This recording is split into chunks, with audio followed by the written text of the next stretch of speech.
all change engenders opportunity.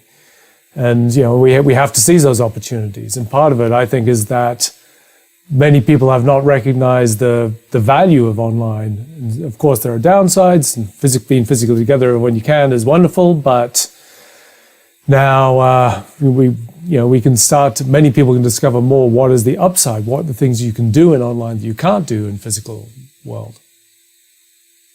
Well, I think the most important one is inclusion for people who were excluded from face-to-face meetings. So I work a lot in international development, and the people who got to fly on the airplanes and stay at the nice hotels and, experience another country, it's fabulous, but they generally weren't the people doing the frontline work.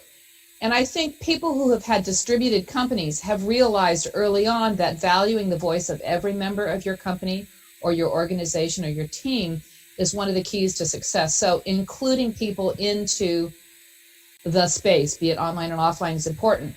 I think the risk here is that power dynamics exist offline, and if we ignore them online, we will perpetuate power dynamics, and they typically are made evidenced by over control.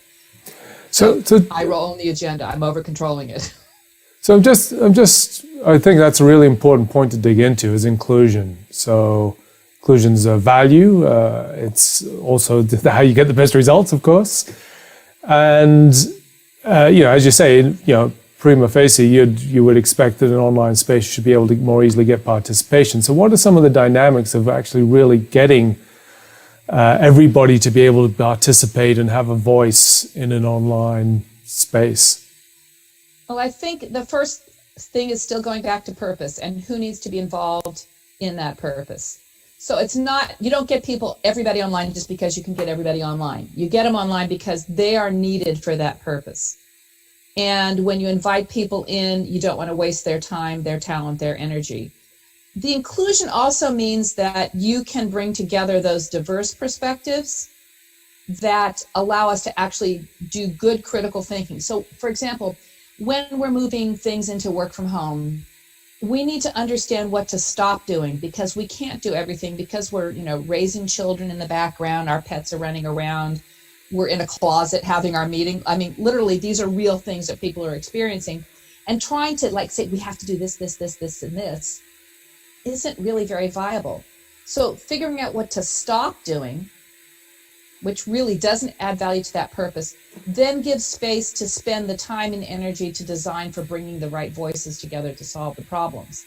So I think, again, this idea that it's not a laundry list, and question every agenda item that you assume needs to go on to an agenda. I was giving some feedback today for someone who's designing an online meeting, and I went down the 10 agenda items and going why are you doing that? Why are you doing that?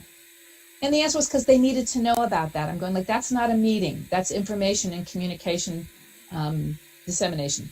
Yes. And really, this is a very common thing. We think we're strategic, but often we're not. So when you have a constraint of trying to work in a virtual environment, it's a perfect opportunity to be more strategic. To say, I'm not going to do this, and this, because this is what's important, and this is what's going to add value.